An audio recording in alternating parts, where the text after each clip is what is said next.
You're welcome back to The Pulse. Now, the decision may have been cast in stone, but the deliberations about its sustainable implementation is brewing and on the front burner. I'm referring to the issue of the conversion of polytechnics into technical universities. Well, fresh questions have been raised about the sustainability of the conversion, with concerns rife about the needed resources to upgrade the polytechnics. Well, today, Professor Nso Onyema, former rector of the Kumasi Polytechnic, and the Deputy Education Minister, Samuel Okudzeto-Ablakwa, were among a panel which discussed the sustainability plan for the conversion. Here are highlights of the Thought Leadership Forum held today.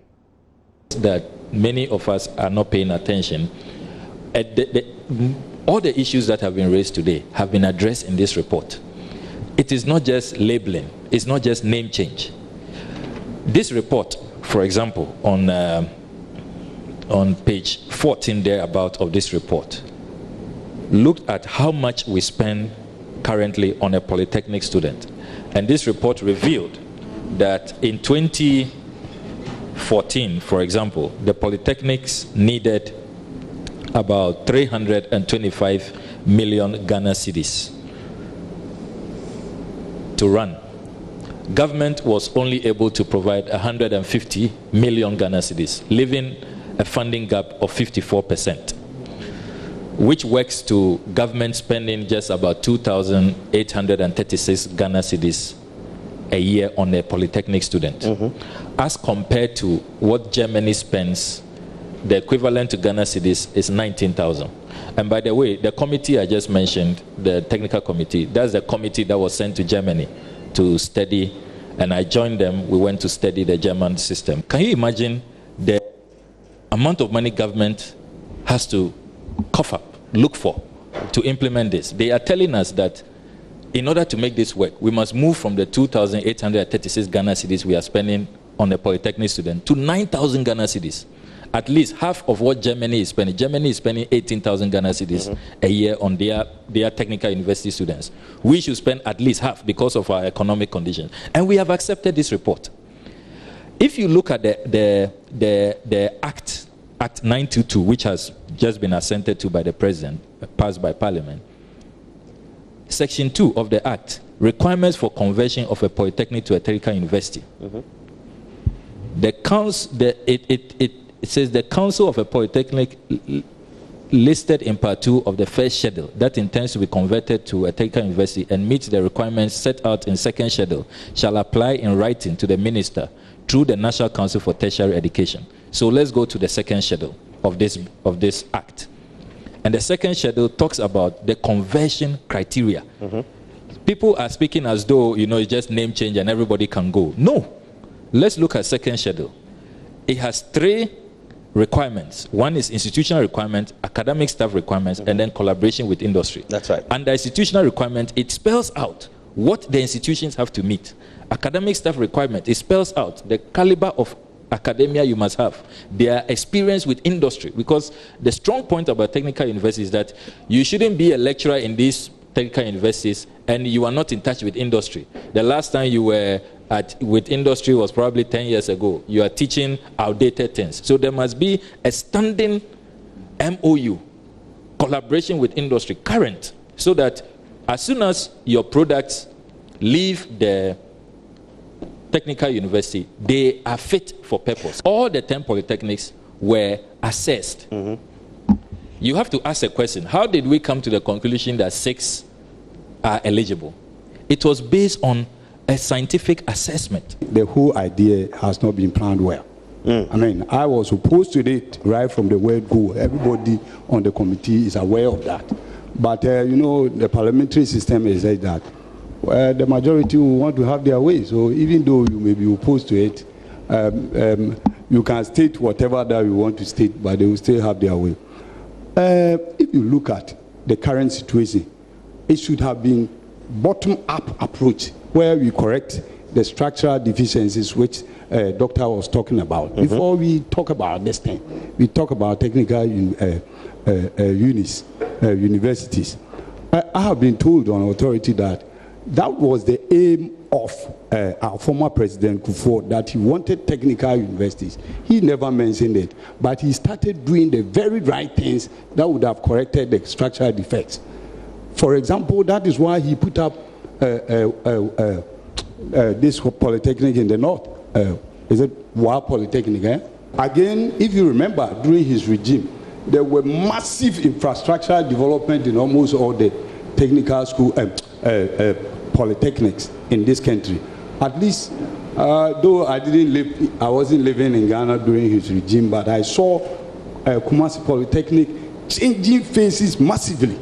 I mean, so these are some of the things that should have been done. Again, I am doubtful about the sustainability of this technical university, and because the economy is not in good shape, and where are we going? And technical vocational education is based on resources, not just mere branding, as some parliamentarians were talking about, or mere changing of names. If you want technical vocational education, you should put in a lot, and you can put in a lot when you have the resources. By looking at the shape of our economy, let me give you a practical example. I stated this 2014 when we were debating the budget. I have a son who is so much interested in technical vocational education, contrary to what people are thinking. Right from the day my boy was born, he's been interested in cars up to today.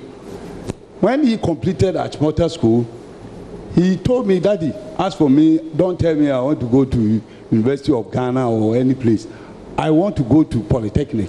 So he got admission at Accra Polytechnic. He started one semester, he stopped going to school. He told me, I had stated this in the Hansa 2014 debate on the budget, that he told me that they are teaching, they call it automotive engineering, automobile engineering, or the Americans call it automotive engineering. They are teaching us with Bedford. He himself was shocked, because he turned 21 quite recently.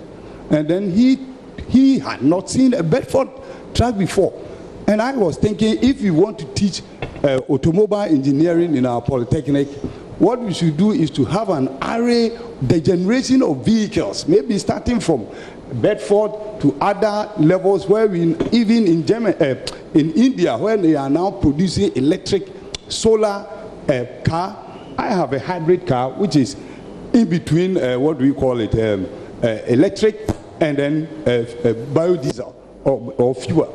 We don't have array of cars. We have only Bedford to teach them at Accra Polytechnic. How do you expect children to become interested in automobile engineering? First and foremost, let's know that the time has come that this conversion is taking place, and Ghana should not be left behind. That is one. Two, I think the reason why each country is trying to change or has changed the polytechnics is also the fact that, the people, when you enter the polytechnic, there's the level at which you can go.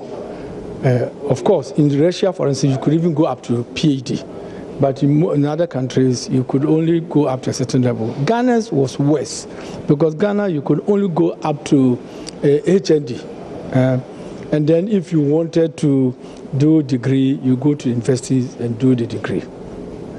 Ghana, we tried to introduce the Bachelor of Technology, but that was the top-up. You see, in the law, the Polytechnic law, it said you could do diploma, degree, postgraduate degrees. But the polytechnics were limited by the regulatory bodies to stay within only the HND, the diploma. And then even the diploma, the HND is being awarded by NAPTEX. So the polytechnics were doing that. We were just a training center. Just train the students, prepare them for, and then you test them, and NAPTEX will issue the certificate. When they said we could do the degree, they said, okay, you can't do 4 years. You can do only top-up. So those who are finished and want to go to university, they can come and do top-up. And only few courses are being run, the top-ups. We are very, very ready. But let me limit it to Kumasi Polytechnic. I'll come to the others. Kumasi Polytechnic has about 60 terminal degree holders. In other words, 60 with PhDs.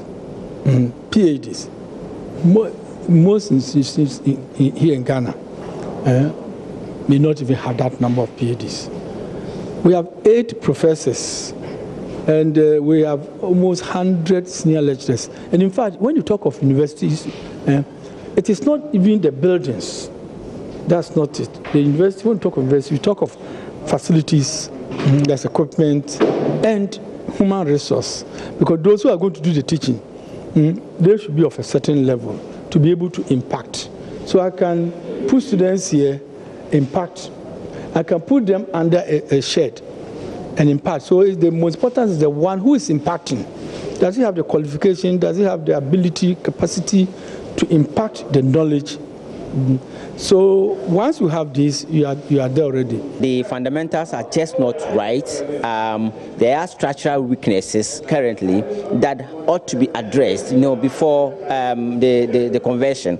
The first thing is that as we speak now, very few people are doing science, vocational, technical related courses at the secondary schools. And these are the people who are supposed to feed the polytechnics, for which reason at the moment you have many people going, to the polytechnics from the general education background.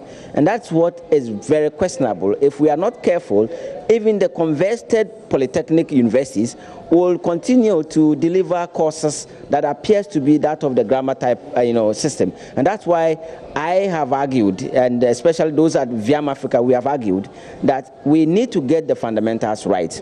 As we speak now, not many people who want to go to will want to go to vocational technical education and training, because that subsector has absolutely somehow collapsed, And when people finish GHS, they would want to go to senior high school, which is a grammar type education, and then go to university. Very few people would want to go to technical vocational institutions, because there appears to be the perception that individuals who go there have low cognitive abilities. And so there is some inferiority complex associated with going to technical vocational institutions. All over the world, countries that have developed, like the Germans that we are copying, they have a very solid pre-tertiary technical vocational system. And so what we have to do, before even, thinking about this conversion process, is to restructure our secondary school system. I should think that many of the arguments, in the discussion that we have had, it appears that the government's intention to do that was to bring, to a certain level the esteem, for going to technical university, and align that one with the university system. So if that is the case, we can do the same thing for the secondary schools. Let us have a comprehensive secondary education system. And by that, I mean children of varied abilities and background will be located in the same school. So you can go to Infantipim and be doing vocational course there, or technical course in Infantipim, so that the issue of people feeling segregated, and that they are in technical vocational institutions because they are academically not good, that issue will be addressed. And in doing that, you will have people boldly and with alacrity and interest choosing or opting technical vocational course.